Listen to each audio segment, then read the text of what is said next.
So we will start with the presentation number 2, which will be presented by my colleague Manuel Gamero de Silva, who is a professor at the Department of Mechanical Engineering of the University of Coimbra in Portugal. Manuel's main research interests are in the indoor environmental quality and energy efficiency, and as a well-known specialist and well-known professional in this field, he published more than 140 conference papers. He published more than 60 articles in the journals, chapters in the books, and he is in this field one of the capacity. He is also co-author of the guidebook number 13 and 14. The guidebooks are books which are published by RIVA, and his presentation is focused on the assessment of indoor environmental quality and energy efficiency in buildings. Manuel, please.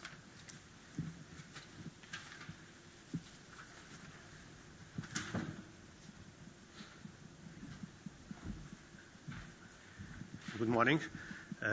Thank you very much for the introduction, and thank you very much for coming to this RIVA seminar.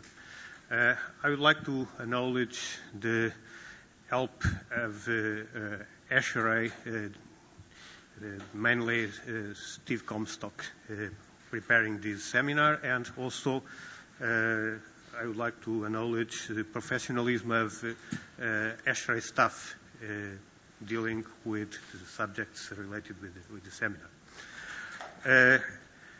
So I will talk about the assessment of indoor environmental quality and energy efficiency in buildings, and my presentation will have the following learning objectives: to identify innovative solutions being applied in Europe, to describe the right strategies to enhance the sustainability of a building, to define why, where, when, and how to perform indoor environmental quality and energy audits in buildings. Also, the benefits of using continuous web-based monitoring systems for the assessment of energy demand and indoor environmental quality. And also to explain the strategy that has been mounted in the framework of the iServe project. This is already the next presentation. So I'm showing here the learning objectives of the seminar, not only my presentation. And Zoltan will also describe the benchmark data get by the iServe project and the main pathways for new energy policies arising from the iServe project. So regarding my presentation, the outline of the presentation is in this slide. I will introduce the European energy market as regards buildings part, so the residential and also the office buildings. I will have a few slides about energy concepts related with buildings, and I will present a case study. And in this case study, we will have a web software tool related with indoor environmental quality and energy efficiency. And finally, I will have 2 slides about the concept of greening buildings. Okay, this is data from DG TRAN, so the Transport and Energy Direction of European Union. And so we have the breakdown of the energy demand in megatons of oil equivalent. And we see that buildings are responsible for more than 40% of the energy demand in Europe. And the second graph, we have the time evolution of this kind of breakdown along the years. So this is not so different from US. The data is quite similar, the breakdown of energy demand. And here you see the energy import dependency in Europe. So there is only one country with a positive balance where the production of energy is higher than the demand. So it's the case of Denmark. All the other countries have to import energy. So this is a very important issue because it means that to have a healthy economy, we should take very, very careful the challenge of reducing the energy consumption, and buildings are, of course, very important in this issue. And here we have the partition of the energy demand in each country. And, of course, larger countries with more population are those where the energy demand is higher. Here we see the situation regarding service buildings, and you see that 3 countries are responsible for 50% of the energy: Germany, France, and the United Kingdom. And we have 4 countries responsible for 25%, and the remaining 20 countries are sharing the other 25%. The situation is quite similar as regards households. And now I have some information about the energy intensity of the economies of the EU 27 countries in the year of 2006. So we may identify 3 groups of countries. The former East countries, which were related during some period more with the Soviet Union, the Mediterranean countries, the Central Europe countries, and out of these 3 groups we have Finland and Luxembourg.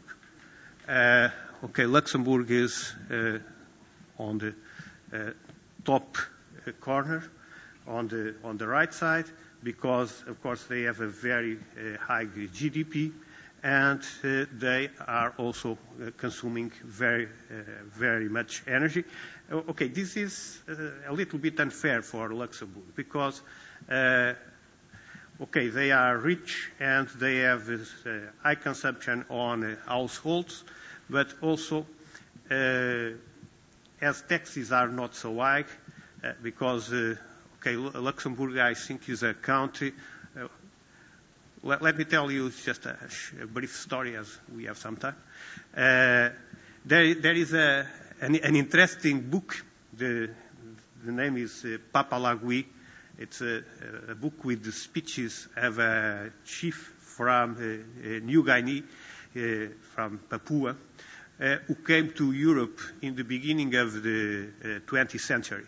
And when coming back to his people, he was doing some speeches about the white man, our society seen from outside. And he was, discussing this problem of the white man of trying to get money. And so he divided the white man in 3 different categories. So there is a first one, those who work hardly all the life just to get money. There is a second one, those who put others working for them.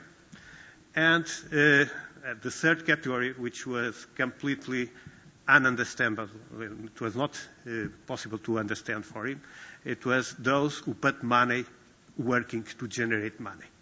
And so I think this is the case of Luxembourg.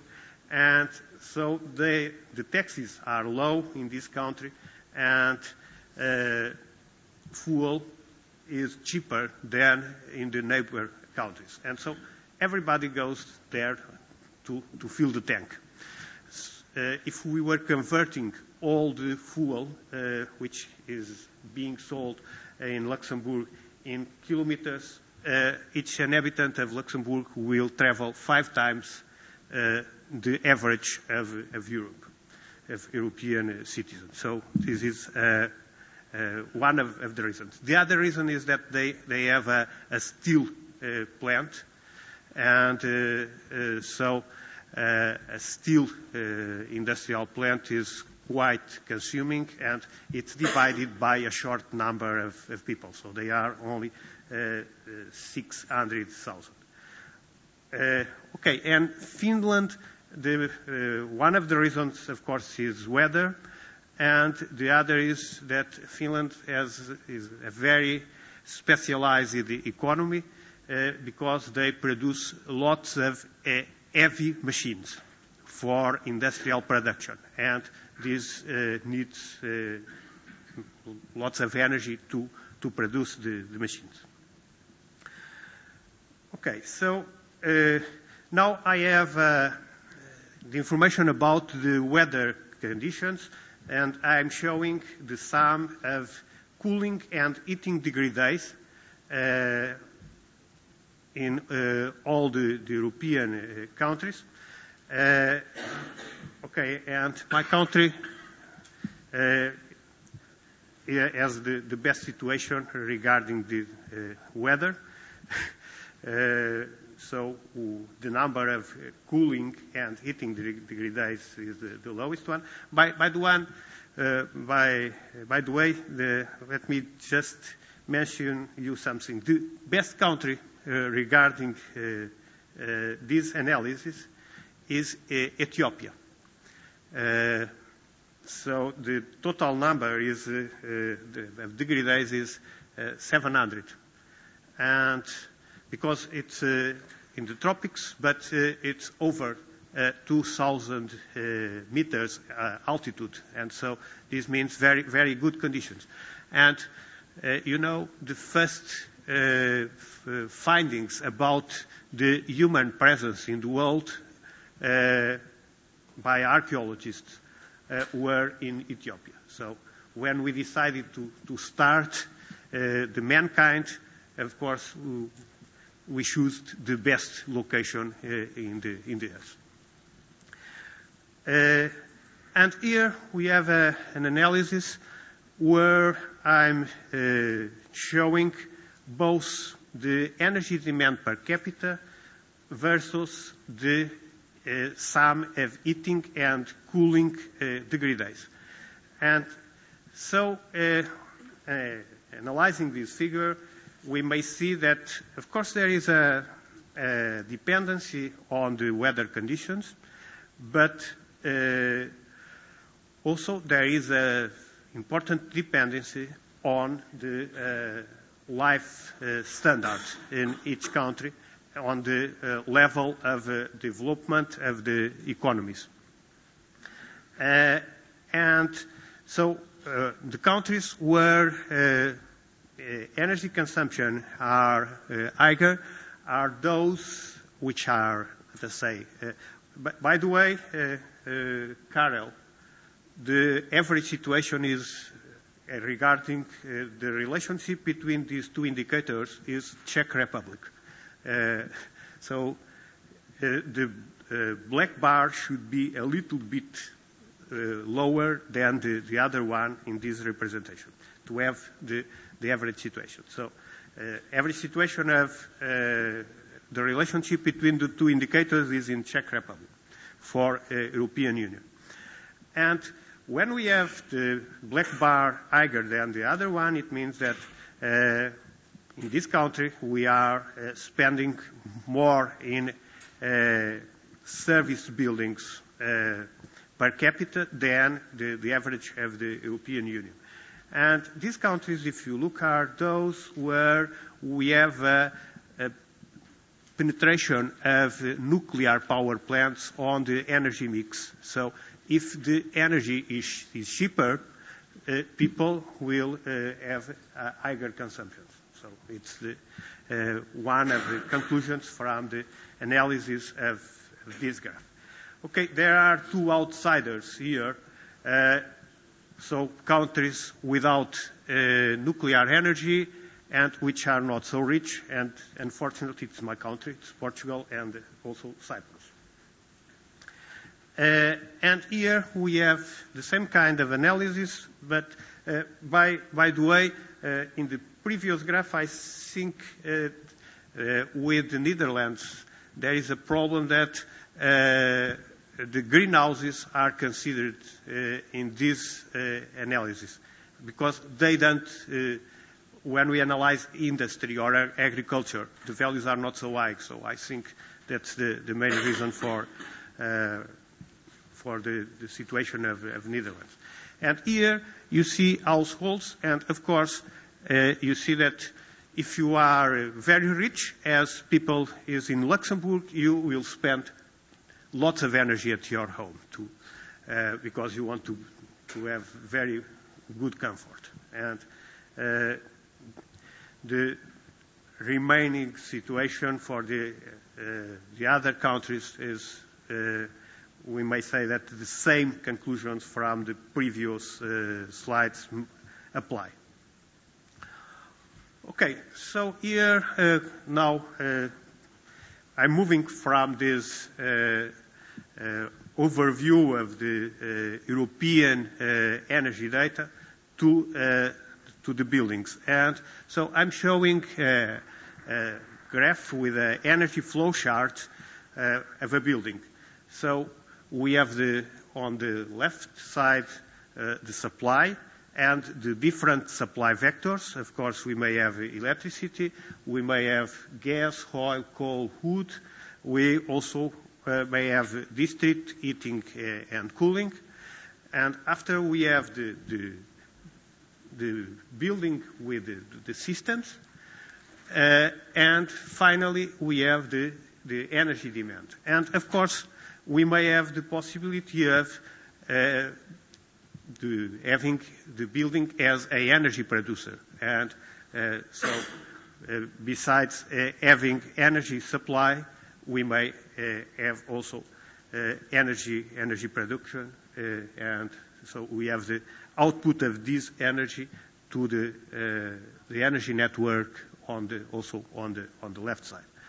And the typical consumptions, I think everybody knows about this, are electrical devices, lighting, ventilation, domestic hot water, cooling, heating, and also kitchens.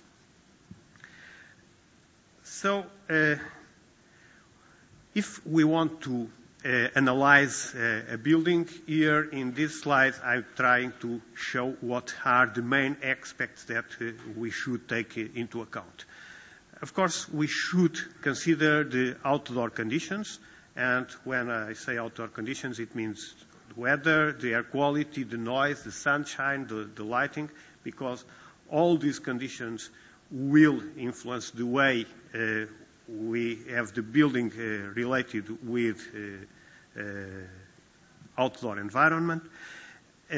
We have the building, and in the building we should consider the internal gains, also the energy supply, and the thermal losses and or gains. And if we want to have a nearly zero energy building, of course we should have local production, and we should also send out some of this energy.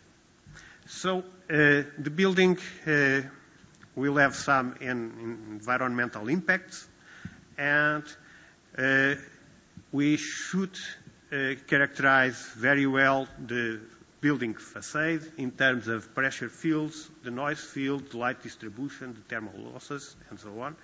And finally, we have to need to have information about the indoor environmental quality, and this means thermal environment, noise, air quality, light. And this kind of evaluation may be both subjective and objective. And finally, we should consider thermal inertia. Okay, why do we need to monitor buildings? Okay, there is this very famous sentence, I think is from one of the founders of Hewlett-Packard. It's, if you don't measure it, you can't manage it. And of course, it's worthwhile and it's mandatory nowadays to manage buildings and building systems because they represent about 40% of the energy consumption and also the greenhouse gases emissions of our planet. But buildings and building systems are too much complicated to understand with simple one-shot measurements because we have a very strong time variability and also space variability. So as monitoring systems became cheaper on account of the development of ICTs, nowadays it's a good investment to monitor the buildings. And the benefits are, of course, energy savings. At the same time, we may improve indoor environmental quality. If we have a building with a better indoor environmental quality, we will increase the productivity of occupants. We may create databases and perform benchmarking between different buildings, and this contributes to the corporate image of the company. So these are some side effects of the building monitoring. At the same time, we may reduce the environmental impacts, and we have the possibility of interfacing our monitoring systems with the building automation system. So I will show you a case study. It's the building I identify here in this picture. It's located in a business park in the municipality of Oeiras. This is in the Lisbon area in Portugal, 3 kilometers away from the seacoast. And this is the headquarters of a building construction company, the building. And this building company is a holding with different companies, and in the different rooms there are, let us say, the headquarters of different companies. The building has 3 floors for offices with 7,000 square meters and 3 underground floors for parking. And our analysis for the, let us say, the climatized area of the building, not the parking area. So we mounted a wireless network with 49 counters for electrical energy and 15 indoor environmental quality monitoring stations where we were measuring concentration of CO2, air temperature, relative humidity, and VOC levels. And we have 1 outdoor weather station in the building. So this is the concept.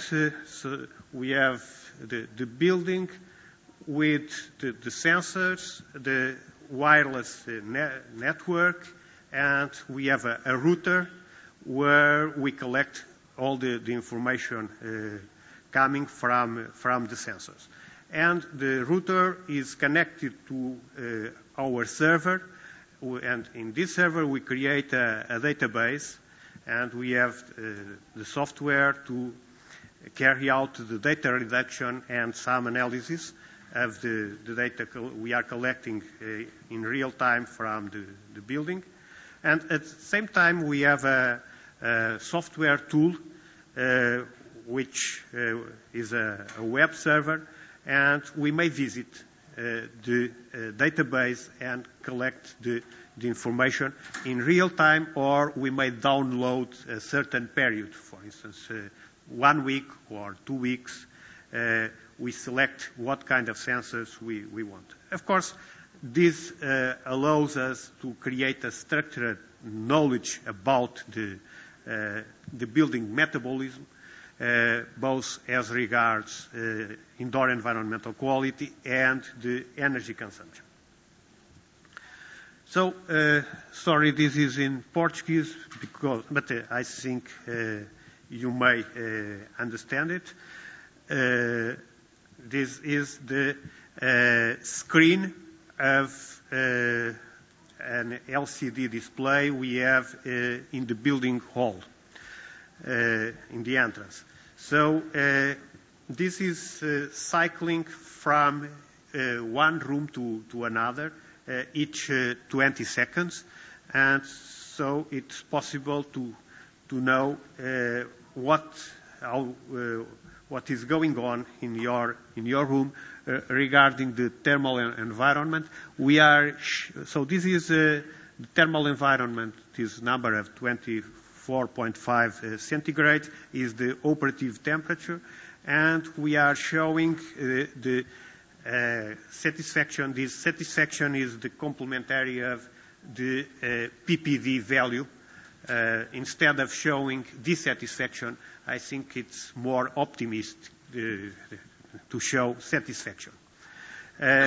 We also display the information about the indoor air quality and the satisfaction ratio calculated based on the concentration of CO2.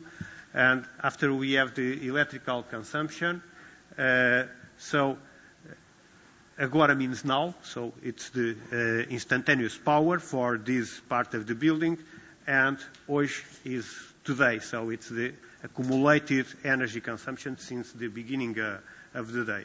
And after we have a graph with the time evolution during the day and what is the typical expected evolution for this space. And finally, we have a weather forecast and the information about the outdoor weather conditions. So this is the web tool dashboard where we have the information about the different rooms regarding these parameters we may select: CO2, temperature, humidity, satisfaction, and after we have electrical energy consumptions. This is, for instance, 1 week evolution of CO2 in one space. Of course, we may check at what time people is arriving and at what time they are leaving. So this is CO2 is a very good spy. But there is many other information available from the analysis of this kind of data.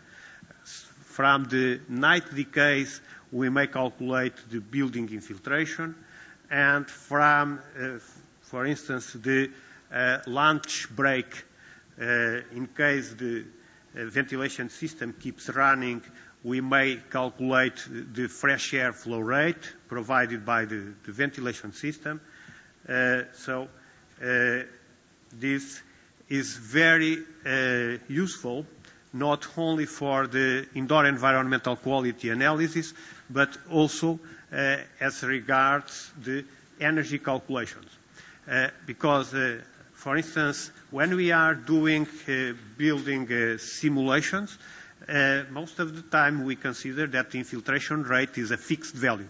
And it changes, of course, with the wind velocity. I will show you afterwards. And this is a source of uncertainty which may be avoided on the building simulations in case we have this kind of analysis. So here I'm showing you a 1 week analysis. Instead of showing the concentration, I'm showing the logarithm of the excess of concentration relative to outdoor concentration. And what happens is that if I'm showing it in a logarithmic scale, instead of getting an exponential decay, I will get straight lines. And the slope of the straight line is the infiltration rate during the night decays. So here I'm showing a week where we had bad weather conditions. So and the wind speed was increasing from the beginning of the week till the end. And so you see the change on the slope along the week, which means that the infiltration rate of the building is increasing with the wind velocity. So CO2 concentration time series tells us data about occupancy of spaces. It's possible, analyzing this kind of data, to get the fresh air flow rate of HVAC systems.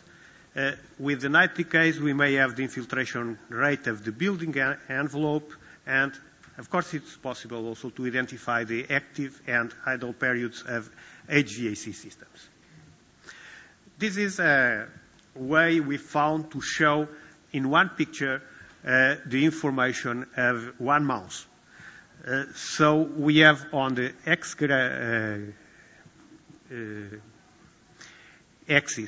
the days of the mouse, and on the vertical axis we have the hours within the day. And we are coloring each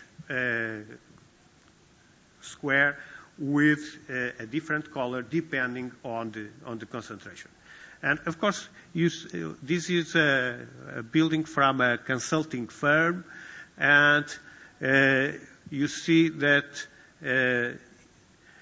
in some weeks people are more present in the building. In some weeks they are visiting customers and so on. And there is even a weekend where they were coming to work till very late. Here, for instance, you see, they were working, because when we have these, usually we have these red concentrations in the end of the afternoon. It's the accumulation of pollutants during the working period. But for instance, here they were working till very, very late. And these are similar maps, for instance, for air temperature and relative humidity. We may, of course, put in this kind of graphs also the energy data. So here we have the energy data measured for a particular company. So these are the plugs. So it's very easy to identify how much are the standby consumptions, because we have the 5 working days, okay, and here we have Saturday and Sunday and another Saturday. So they have about 30% consumption in standbys when we were starting monitoring the building. And here we have the evolution of the electrical energy data during a working day, during the 24 hours. So this is the HVAC consumption for this room. We have the breakdown of the energy, of course, in the typical energy demand vectors that we should consider. So finally, we have here some of the concepts that we should apply, or some of the recipes that we should apply when we want to improve the energy situation in our buildings. We should try to change the occupant habits. It's also possible to have a redefinition of the set points of the indoor target conditions. Okay, I have these different measures. First of all, I have those which are free. We don't need investment. For instance, if we want to change the occupant habits, or if we want to redefine the set points, we don't have to install new equipment. No, there is no investment. It's just a question of playing with what is already installed. So we may, of course, change the control routines of our equipment to manage the solar gains through the shadowing solutions. And these are those which apply without investment. Improvement of wall insulation and the characteristics of glazing areas, of course, means investment, means money. We may use also controlled ventilation, DCV or time-programmed ventilation, night-free cooling, the tanning of infiltration. Usually infiltration rate, we don't take so much care about how it influences the metabolism of the building. We may use hybrid and natural ventilation. We may have smart management of lighting, use solar thermal collectors for domestic hot water and indoor environmental heating. Of course, it's possible to use HVAC systems with better performance. Nowadays we have HVAC systems with a very good COP. And we should consider also to apply energy recovery solutions. And also photovoltaics for the electrical energy production, solutions for the thermal energy storage, and finally the management of active and idle periods of electrical devices in order to reduce the standby consumption. Okay, greening buildings, it's a local solution for what we call a global problem. Thank you very much for your attention. Should I stay here or? So we have the time for several questions now, so if somebody would like to ask, please use the microphone.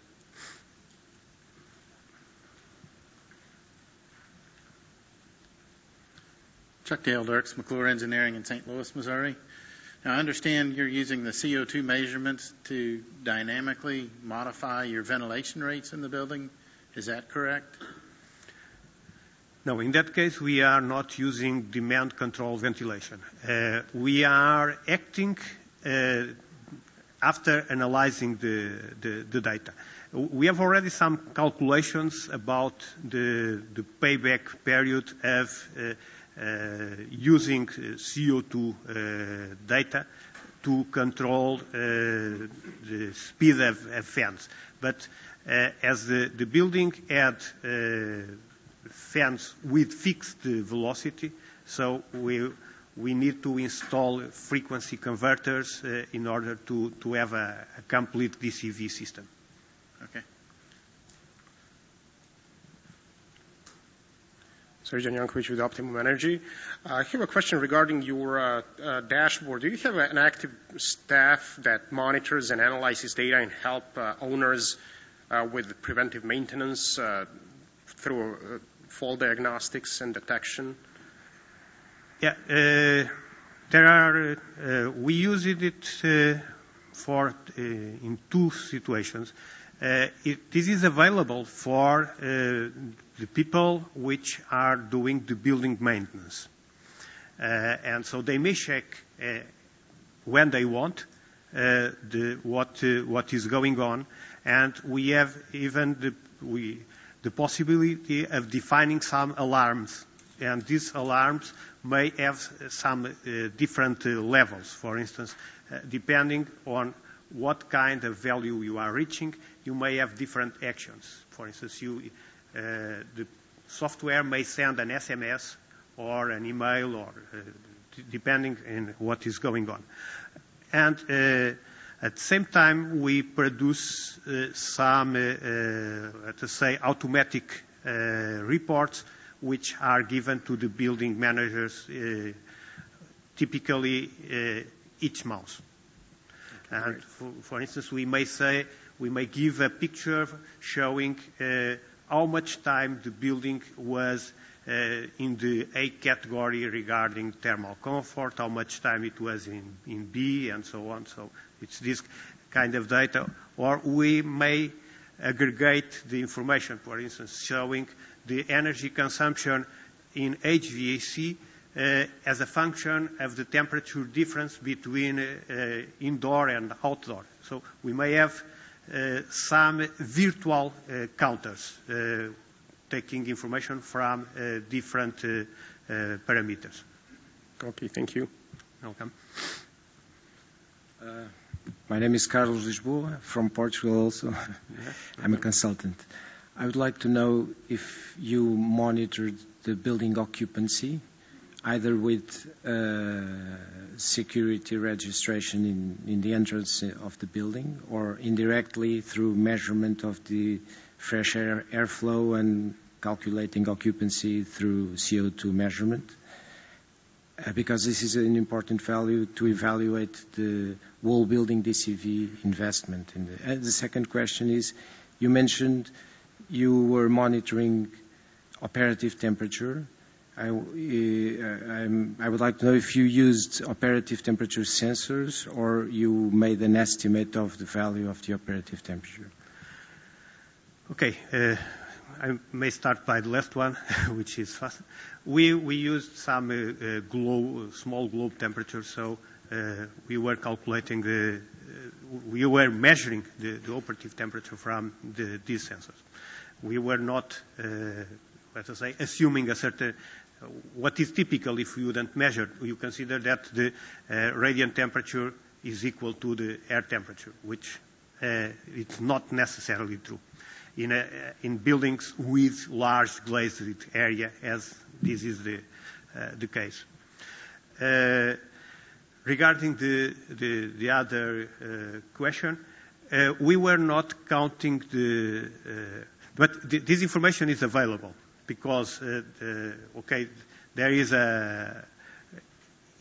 in each company they will pass the card, and so now they know how many persons are present.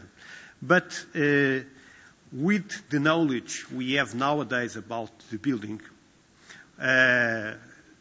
we may calculate the occupancy with the values of the equilibrium concentration of CO2.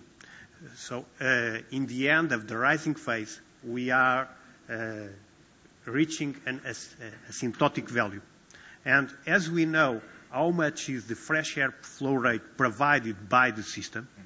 That's the issue. Did you measure the airflow in order to have confidence on this value of occupancy? Because my experience is that fresh airflows most of the times are not correct. Most systems are not balanced. And airflow in order to have a confidence on the value of occupancy based on the calculation, you should measure the airflow. I have the airflow rate on my data because I have the decay during the lunch breaks. And with this data, I know the fresh airflow rate. Okay. Sarah Noyer from Imperial College London. I have a question regarding the dashboard because we all know that at the end the way occupants use a building has a huge influence on the energy consumption. So I was wondering if this dashboard is used to display the occupants' energy consumption, and if yes, if you had noticed some change in behavior, and if not, if you were considering using this tool to incite people to reduce their energy consumption. Yeah, thank you very much for the question. We are even trying to create some kind of competition between the different spaces, awarding the best behavior so that people will change their habits on account of the information that is being displayed. It's a question of inducing the behaviors, showing the data. And of course, there were some changes in this building. Okay, the first finding we had is that the building was over-ventilated. So they were ventilating about 80 cubic meter per hour per person in the beginning. And so only with this kind of information we could reduce some of the flow rate, and this had a very good impact. But on the other hand, from the data, we may detect some behaviors that may be changed, and changing these behaviors, we have the possibility of improving the energy consumption.